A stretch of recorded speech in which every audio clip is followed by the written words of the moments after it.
ایک بھائی نے فرمایا کہ یہ جادو ٹونے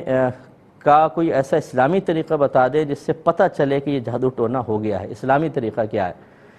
دیکھیں مسئلہ یہ ہے کہ جادو ہوا ہے یا نہیں، ٹونا ہوا ہے کہ نہیں، یہ غیبی امور میں سے ہیں، ہمیں کیا پتہ چلے گا؟ یہ اللہ تعالیٰ بتا سکتا ہے یا اس کی اطلاع سے اس کے رسول کریم صلی اللہ علیہ وسلم اطلاع دے سکتے ہیں، ان کے علاوہ کوئی بھی نہیں بتا سکتا کہ واقعی ہوا ہے کہ نہیں۔ ہاں ظنیات ہیں، جیسے مختلف عامل حضرات ہوتے ہیں، وہ حساب کتاب کر کے کہتے ہیں بھئی ہمارا ظن ہے کہ شاید آپ پر جادو کروایا گیا ہے، ایسے آثار تو نظر آ رہے ہیں۔ تو یہ آثار سے کچھ مطلب یہ کہ ہو سکتا ہے کہ کوئی نتیجہ مرتب کر لے، لیکن اگر آپ یہ پوچھنا چاہتے ہیں کوئی ایسا اسلامی طریقہ کہ مجھے 100% پتہ چل جائے کہ واقعی جادو ٹونا ہے یا نہیں،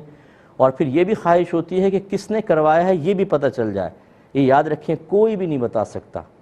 اب نبی رسول تو آئیں گے نہیں، کوئی بھی نہیں بتا سکتا اپنے کام میں کتنا ہی ماہر کیوں نہ ہو، بلکہ جو دعویٰ کرے کہ میں بتا سکتا ہوں وہ جھوٹا ہوگا، اس سے کبھی علاج مت کروائیے گا، وہ پکا جھوٹا ہے۔ جو اچھے عاملین ہوں گے وہ یہی کہیں گے بھی میرے علم کے مطابق تو ایسا ہے، باقی اصل حالت تو اللہ تعالیٰ جانتا ہے، یعنی ظاہری طور پہ ہمیں ایسا لگ رہا ہے، اور پھر احتیاطاً علاج بھی کروانے میں حرج نہیں ہے، لیکن ہم کسی کی اطلاع کو سب سے پہلے یقین کے درجے پہ لاتے ہیں، جیسے 100% معاذ اللہ وحی نازل ہو گئی ہے، اور اس کے بعد اس پر عمل کی بنیاد بھی رکھتے ہیں کہ مثلا اگر اس نے اشارہ کر دیا پھپھی، خالہ، تایا، بس ساری زندگی ان کا بیک آؤٹ ہو گیا، ان سے ملاقات نہیں کرنی۔ ارے بھائی آپ کو کیا پتا کہ واقعی انہوں نے کروایا کہ نہیں کروایا؟ کیسے کہہ سکتے ہیں آپ؟ یہ غیبی خبر تو نبی دے سکتا ہے، سامنے والا عامل تو نہیں دے سکتا۔ تو اس لیے جو غلط قسم کے عامل ہوتے ہیں جن کا مقصود صرف جیب سے پیسہ نکلوانا ہوتا ہے، وہ ایسی شورٹی کے ساتھ ذکر کرتے ہیں تم پہ جادو ہے، فقیر کو بڑا تجربہ ہے جی، جادو ہے آپ پر،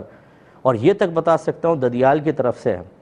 اور یہ بتا دوں گا کہ عورت نے کیا ہے، اور یہ بتا دوں گا چھوٹے قد کی ہے۔ اب ڈھونڈتے رہو پورے خاندان میں چھوٹے قد کی، وہ پھپھی بھی ہو سکتی ہے، وہ خالہ بھی ہو سکتی ہے، وہ پھپھی یا اور کوئی مطلب یہ کہ چچی وغیرہ، اور بس گئی وہ تو کام سے۔ یہ غلط طریقہ کار ہے، اس لیے یہ جاننے کی کوشش نہ کریں کہ کس نے جادو کروایا ہے۔ اگر کوئی ظاہری علامت بتاتا بھی اس کا علاج کروا لیں، اس میں حرج نہیں ہے، لیکن کسی کے پیچھے نہ لگے۔ ایک مختصر ایک بھائی نے فرمایا کہ جلدی جلدی درود پاک پڑھنا کیسا ہے؟ دیکھیں اگر آپ کی جلدی جلدی سے مراد یہ ہے کہ اتنا تیز تیز پڑھنا کہ لفظ چپ جائیں، الفاظ سمجھ میں نہ آئیں، تو یہ سخت مکروہ ہے، بالکل مکروہ ہے۔ اور اگر آپ سمجھتے ہیں کہ ہم بڑی تعداد میں درود پاک اس انداز سے پڑھ کر صحیح فیض حاصل کر لیں گے، کبھی بھی نہیں ہوگا۔ 10 مرتبہ پڑھیں، چاہے صرف 10 مرتبہ، only 10 times، لیکن بالکل آرام سے، ادب کے ساتھ، احترام کے ساتھ، ایک ایک لفظ جداگانہ ہونا چاہیے، یعنی بالکل سلو پڑھیں آپ۔ اب یہ بعض لوگ ہزار یہ یعنی اپنے آپ کو ظاہر بھی کر دیتے ہیں، روزانہ 1000 پڑھتا ہوں میں، اور پڑھتے کیسے ہیں؟ صلی اللہ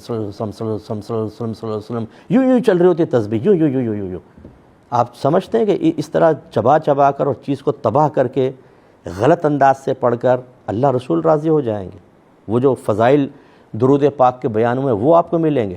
یہ بڑی میجر مسٹیک ہے کہ بڑے بڑے وظائف اختیار کر کے جن کے فضائل پڑھ لیے ہوتے ہیں، 1000 دفعہ درود شریف پڑھیں، ڈائریکٹ جنت میں چلے جائیں گے، سرکار کی زیارت ہو جائے گی، فلاں ہو جائے گا۔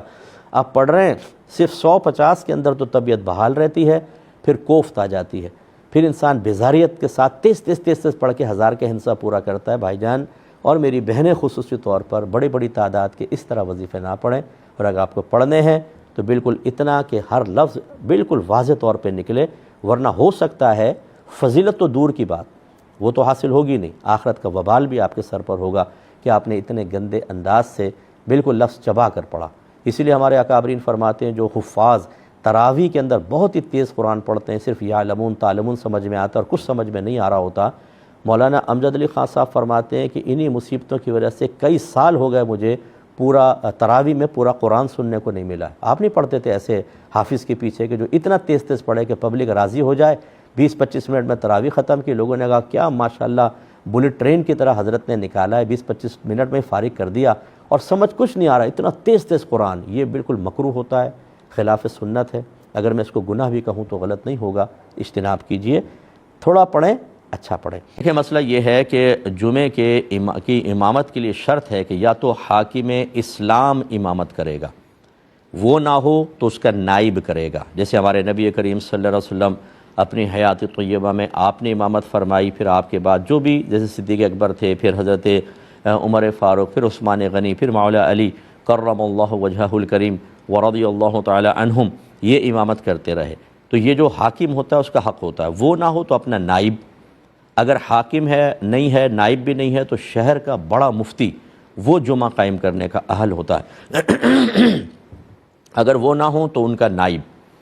اور یہ بھی نہ ہوں تو پھر اہل محلہ کسی صحیح شخص کا انتخاب کر لیں جو صحیح العقیدہ بھی ہو، مسائل اچھی طرح جانتا ہو، جمعے کے تمام مسائل، طہارت کے مسائل، سب لقمے کے مسائل، سجدہ صحاف کے اس کو آتے ہوں، اہل محلہ کسی شخص کا انتخاب کر لیں اور وہ جمعہ پڑھانے کا اہل ہے وہ ہوگا۔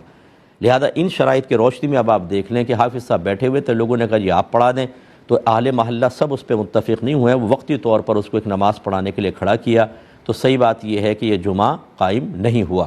پھر اصل امام صاحب تشریف لائے اور انہوں نے جمعہ پڑھایا، یہ ہے وہ جمعہ کہ جو مقرر شدہ امام نے پڑھایا ہے، تو حقیقتاً یہ جمعہ قائم ہوا اور پہلے والا جمعہ نہیں ہوگا، ان لوگوں کو اپنی نماز کو دہرانا ہوگا، یعنی قضا کرنی ہوگی، اور وہ ظہر کی قضا کر لیں، اور آئندہ اس میں احتیاط کریں، ہر شخص مصلی پہ کھڑا ہو کر جمعہ نہیں پڑھا سکتا، اس طرح کسی کو کھڑا نہیں کرنا چاہیے تھا۔ ایک بھائی نے کہا کہ کیا اگر ہم نماز پڑھ رہے ہوں اور تکبیر تحریمہ لگائیں، اس میں ہاتھ اٹھائے بغیر صرف اللہ اکبر کہہ کر، جیسے اللہ اکبر یوں ہاتھ باندھ لیں، ہاتھ اٹھائیں نہیں، تو کیا نماز ہو جائے گی؟ ہاتھ اٹھانے کو رفع یدین کہتے ہیں، رفع یدین جو ہے یہ سنت مبارکہ ہے، اور اللہ اکبر کہنا واجب ہوتا ہے، اور اگر شرط کے اعتبار سے دیکھیں شرط ہے، فرض بھی ہے، اور اس میں لفظ اللہ اکبر کہنا لازم ہوتا ہے، تو یہ تو اللہ اکبر تو کہنا ہی کہنا ہے، تبھی شرط اور فرض پورا ہوگا اور ایک واجب بھی پورا ہوگا، لیکن ہاتھ اٹھانا سنت ہے، بلا ضرورت ہاتھ اٹھانا ترک نہیں کرنا چاہیے۔